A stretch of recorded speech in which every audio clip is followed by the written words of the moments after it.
Welcome back to the Confidence After Cancer podcast. And I'm really excited this week because I've got Nikki Woods who's going to be joining me. Nikki's an expert in many areas, but today we're really going to be talking about menopause. And for me, my early menopause was brought on when I was going through chemotherapy. And at the time I was diagnosed with cancer and I was plunged straight into the world of chemotherapy. And it was an almost, by the way, is what the breast cancer nurse said to me, just to let you know, this is going to plunge you into early menopause. I didn't really know what that meant. And at the time I had other things on my mind. I'd just been diagnosed with an aggressive cancer. So I was like, yeah, okay, whatever. So my treatment was 15 years ago. And I don't know if things have changed now, but I got absolutely no medical help with my menopause. And one of the things, I started reading things and trying to do a little bit of research.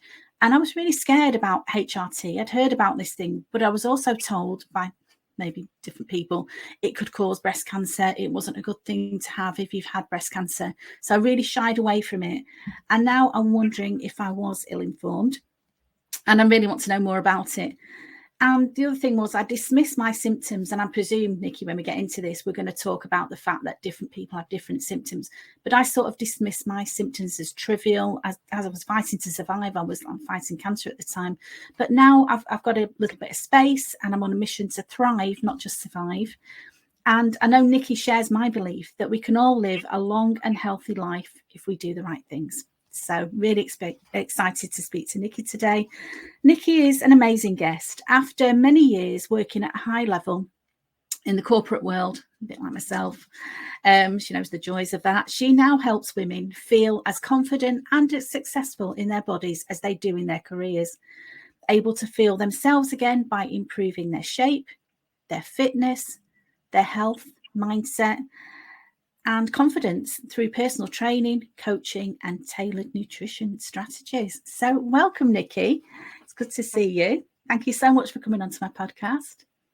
Thank you for having me. It's good to see you. Magic of technology. I love it. Okay. So I'm going to start off, Nikki. As I said, you work in a lot of different areas on holistic approach to health, but really want to talk to you today about menopause. And I personally would like to know more about the menopause. What is the definition of menopause? And also, I've heard recently the expression perimenopausal, and I'm not really sure what that means. So can you explain what that is, please? Absolutely. And this is one of the things that in the last maybe 12 months, 2 years has really become more into the fore, this word perimenopause. And strictly speaking, menopause is the day after you haven't had a period for 12 months. So the average age of non-surgical menopause, i.e. it hasn't been brought on by a hysterectomy or by chemo, is 51 in this country. It can differ by ethnic grouping and also certain medical conditions. And obviously some women do experience it a lot earlier.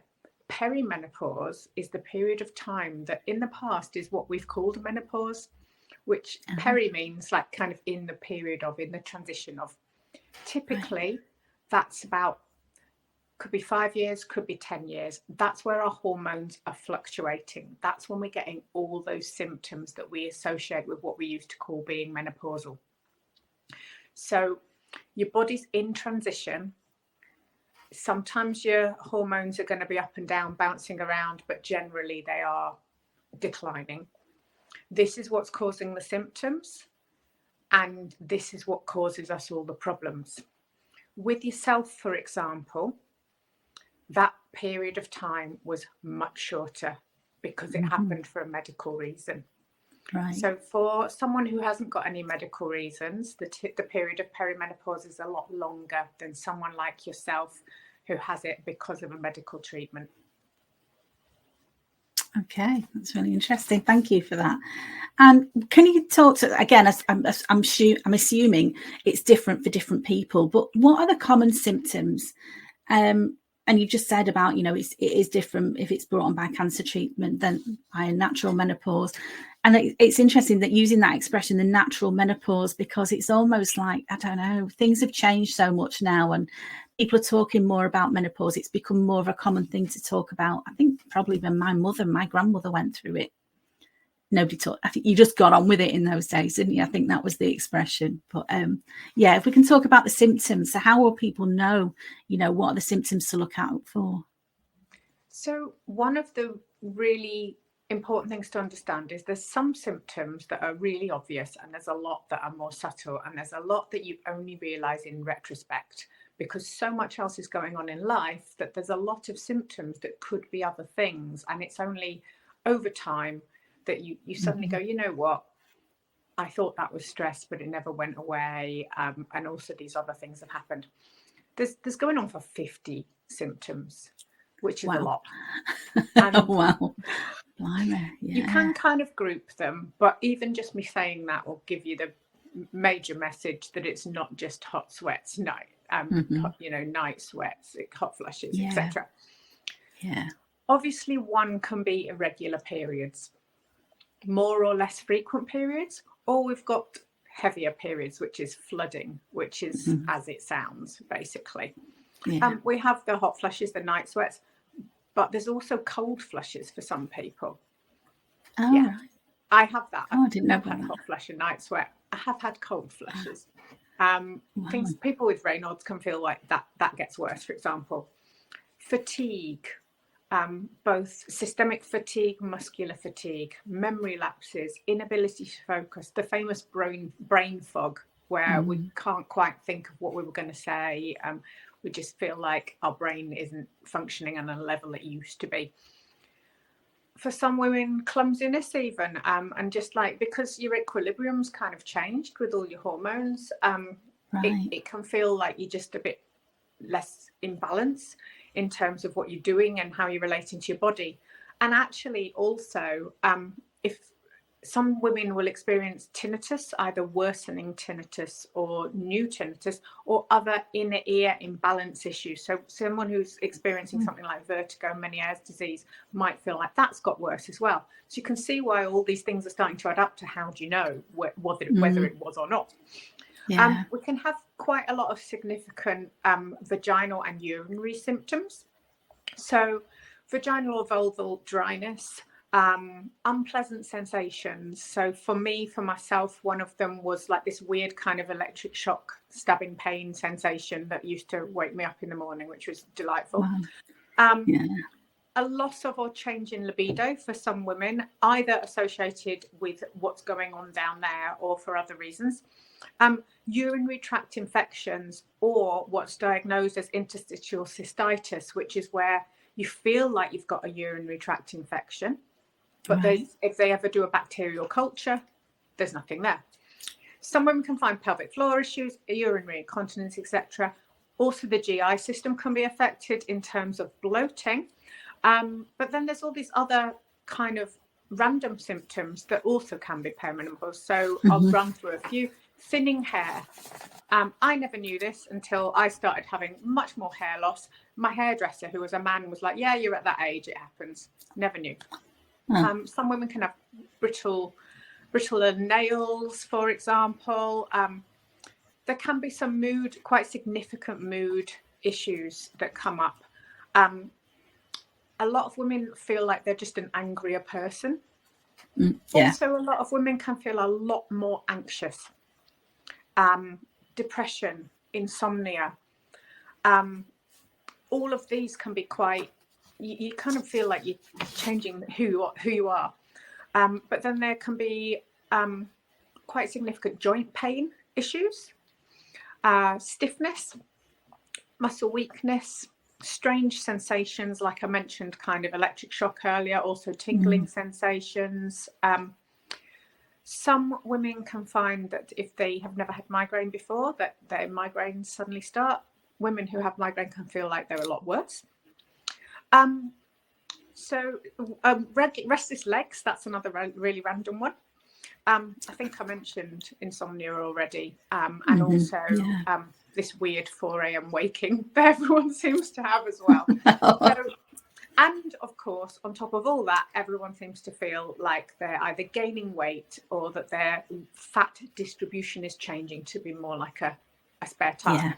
So you can see that that's a massive breadth of symptoms, and they could be caused by so many other things as well. So it's also about kind of adding up all of that. One thing to say is that really there's not a blood test. So if someone goes to their doctor and they say, can you tell if I'm in perimenopause? The doctor may run some blood tests like thyroid, certain vitamin levels, iron, etc., to discount other things. But if a woman is over 45, she should be diagnosed as being in perimenopause on symptoms alone. Between 40 and 45, the NICE guidelines say they may be useful to do some blood tests. Under 40, they would do blood tests, but they would be timed. Now, obviously, if you've been put into a surgical menopause, that isn't relevant. However, what can be additionally confusing on surgical menopause, that is from chemotherapy rather than surgical menopause that's from having things actually removed, is that for some women, depending on their age, it can put you into menopause, but then you can come out again. Whereas other women can, I know. I assumed once it's done, it's done. Yeah, it's a minefield, isn't it? It's so complicated. I was researching this, and it said that for some women, the chemo can put them into menopause and they never come back out. Other women, they can have several years where they technically are post-menopausal, and then they can go back to being premenopausal again. Oh, wow. I didn't know that. No, I didn't. Blimey. It's very, very complex subject, isn't it? Blimey, we could talk all day about this. I'm thinking as well, a lot of the symptoms you just talked about, like the fatigue and the brain fog, and there's a lot of that goes with cancer treatment as well. People call it chemo fog. And so there's a lot of crossover. And how would you know? You probably would never know. Is it the fatigue? Is it just your age? Is it the menopause? Is it the chemo? What's going on? It's such a mixture, isn't it, of different things going on. But I'm wondering, are the symptoms to do with mental health? Because I think, like you said, about anxiety and about feeling, you come into that time in your life, and it can, for a lot of women I know, it coincides with things going on in their personal life. Maybe their children are growing up, or maybe they're realizing, sadly, they're never going to have children if that's something that they really wanted. So is it a physical thing, or is it a mental health thing, or is it a mixture of both? It's both. So some of the symptoms are very physical, and they could affect you mentally if they are causing you fatigue or significant pain, because obviously if you're living in a lot of pain, or you're not sleeping, or you're very fatigued, you can feel more ratty anyway. Of course, but some of them are purely physical, like joint stiffness, for example. Right. But then others can be significantly mental, and also things like anxiety, depression, mood changes. Again, if you're going through something as huge as having a cancer treatment, then how do you know what's what for that reason as well? Because that's a big thing to be psychologically dealing with anyway. There are some symptoms that are very much either, I don't know whether to say mental or neurological. So for myself, for example, I had significant kind of, I wouldn't even call it brain fog.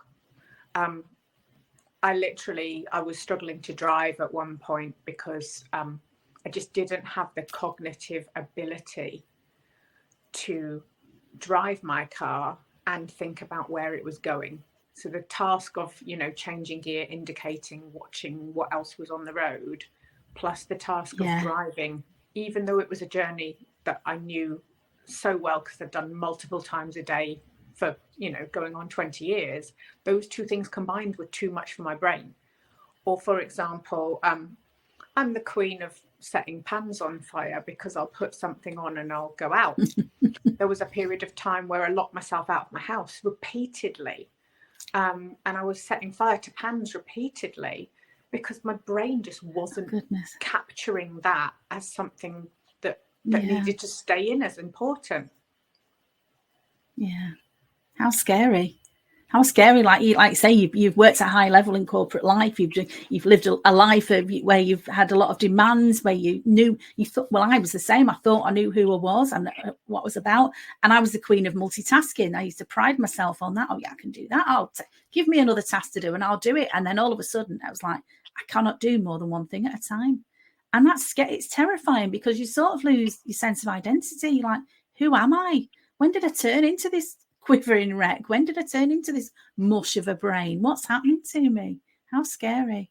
And this is the thing, that we have some women who get very worried they've got dementia, especially if they've got a history of that in their family. Yeah, so it can be very frightening, and they may not want to talk to anyone about it. But then there's other women who they're just very frightened for their job security. So, for example, if they've got I think it was even Davina McCall was saying, she was interviewing someone, and it was someone she knew so well, and she could not remember their name, and it had just gone. But so imagine if you're a solicitor, for example, and your brain is not functioning on things like case law, terminology, etc. How frightening that is, that you're going to make a mistake, or that someone's going to think you're not competent in your job anymore. And these are real concerns that people have, and they may be scared to share them as well. And then on top of all that, we've got this other layer, which can be not for everyone, but can be the adding up of all these symptoms together can bring this other layer of, I've heard it described as an absence of joy, where on top of the physical symptoms, on top of these other kind of cognitive symptoms, you've just got this. And how do you get around that? It's very difficult, especially when you're very tired and you maybe have to advocate for yourself or something. In some ways, at least if someone is experiencing something as significant a life change as cancer treatment, there may be the support there for them. But if this is just as part of general life, then you can see how people can just end up feeling lower and lower and lower, and not really knowing what's going on, with no obvious support. And this is why sometimes, quite often, women will go to the GPs and say, I'm really feeling not okay. And the GPs are just like, have some antidepressants. That was going to be my next question, really. What help is available? I think we've all got a bit used to Dr. Google, but that's a bit of a minefield, isn't it? And so if you want some proper help and advice, what would you recommend, Nikki? Would you go to your GP? Because I would imagine some GPs are more switched on than others to this sort of thing. Like you say, you don't just want antidepressants. You want somebody who's going to understand what you're going through. And actually, antidepressants aren't the recommended first-line treatment for women who haven't got a previous history of depression. It is HRT. Now, obviously, there is some complications, like you mentioned earlier, around dependent on the medical risk for the woman. So if someone's had breast cancer treatment, that's a more complicated, complex discussion than someone who hasn't got any risk of that in their family. There are still indications that systemic HRT, which is estrogen and progesterone, for most women who have had breast cancer or have a very high risk of breast cancer, is contraindicated. However, if you are suicidal, then it's a balance of risk, isn't it? That maybe HRT would be the lesser of the two risks. So that's a discussion that is quite nuanced, and it needs to go to each individual person.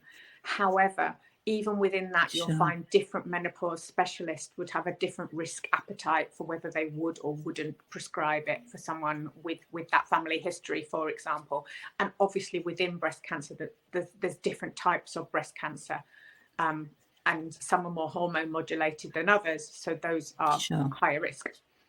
For women who cannot or do not want to take HRT, it doesn't mean there's no treatment whatsoever. So when I'm talking about HRT generally, I'm talking about systemic estrogen and progesterone. So that's estrogen in the form of a gel or a patch commonly, and progesterone commonly as Utrogestan, which is a soft gel. However, I mentioned earlier, these can be quite significant vaginal, vulval, urinary symptoms. Now, you can get a pessary, a cream, or a ring of estrogen that's topical estrogen, and that's entirely safe for women, even if they cannot take any other form of HRT because of breast cancer risk. And that can be game changing. Yeah. So would you get that from your doctor? Would your doctor prescribe that? So yeah, you'd go to your GP in the first instance for any of this. Mm-hmm. Yeah. The GP, if they are following the NICE guidelines, mm-hmm. should, when I mentioned the thing about the blood tests earlier, and if you're over 45 diagnosed on symptoms, obviously if you've had a surgical menopause from some treatment, then again, they should be diagnosing on the symptoms regardless of the age. The topical estrogen, the estrogen cream, for example, the local estrogen, that's completely safe for everybody, and that's just a normal prescription given by your doctor. Doctors can initiate prescribing of the systemic estrogen and progesterone, HRT. There's a third hormone that we haven't yet mentioned, testosterone. Now, that was the one that meant I no longer set things on fire, lock myself out the house, and can drive again, and have the cognitive ability to talk to you today.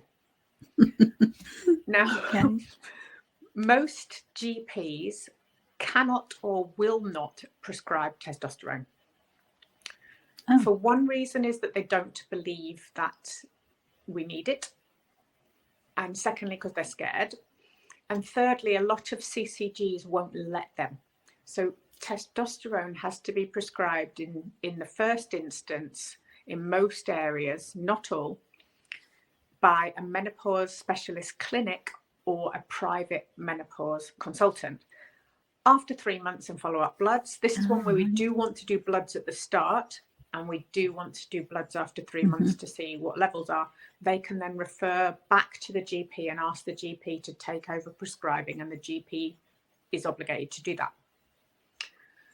So if someone goes to their GP and they are started on estrogen and progesterone and some of these symptoms aren't going away, this is when a conversation about testosterone might follow. Strictly speaking, it's only meant to be prescribed for libido.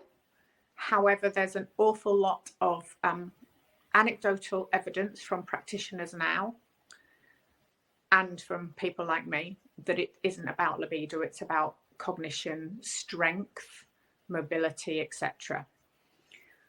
Yeah.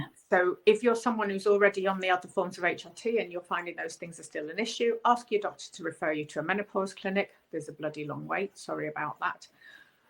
Or spend a couple £100 if you can afford it, go private and then get referred back in. If you're someone who goes to your GP and immediately they dismiss anything to do with any form of HRT whatsoever, again, you need to ask to be referred to either a menopause specialist if there's one who's got a particular interest within your GP practice, or you need to ask to refer to the menopause clinic, or if you've got the money, I would say just go private. Sure. Okay. GP in the first instance. Thank you. Yeah. Thanks, Nick. That's really interesting, really useful. A lot of stuff there that I just wasn't appreciating. So thank you for sharing that. I just wanted to mention, Nikki, you know, one of the things I like about you is you share my belief that we shouldn't just be masking symptoms, but getting to the root cause of anything that's going on for us and dealing with that. And so it's not just about taking HRT, isn't it? I'm thinking about what lifestyle changes can we make to become stronger, happier and healthier, which is what we all want. Absolutely. And this is the thing. There's a lot of evidence that what we eat and what we do can help with symptoms. In some cases, it might make symptoms go away. So although I've talked a lot about HRT there, lifestyle is a huge part of the puzzle. And if you're just expecting to take this magic HRT and all of a sudden your diet of caffeine and hamburgers suddenly isn't impactful, well, that's just never going to happen. So for example, there's quite a lot of evidence that the higher the level of processed food in someone's diet, the worse their perimenopausal symptoms are. However, we also know that eating just a load of processed food isn't good for all sorts of other things as well, for example. There's also evidence that we already know there's evidence around things like stress and depression, around walking, daylight, decent sleep, stress management, and all of that applies in perimenopause as well. There is some evidence that doing exercise, which makes you sweat, whether that's cardio or resistance training, can lead to lessened hot flashes and night sweats. So again, what a great reason to do exercise and strength training. Yeah. Obviously, it's no one thing, it's everything that we want to look at to improve. Well, that's not just about hormones and sex drive. It can be about sleep. It can be about the quality of communication within the relationship. Desire is multifaceted. So we need to look at all these other things as well. Likewise, hydration. If you're dehydrated, it can impact your mood, it can impact your performance, it can impact your memory recall, it can impact your energy levels, etc. So again, all of these things, of course, speak to your GP, but if they're a good GP, they're going to talk about all these other things as well. And the brilliant thing about most of these lifestyle interventions is it also has other positive impact. So it's lessening your chance of obesity, diabetes, particular lifestyle cancers, heart disease. It's going to make you stronger in old age, which means you're going to have a more active and full old age, etc., etc., etc. So all of the things that you keep hearing time and time again about eating real food, walking, moving, sleeping, these all apply to help us in perimenopause, but they have all these other extra bonuses as well. Plus, most of them mean that you've got a better looking body as well, which of course, when we're women in midlife, is a lot of people's concerns.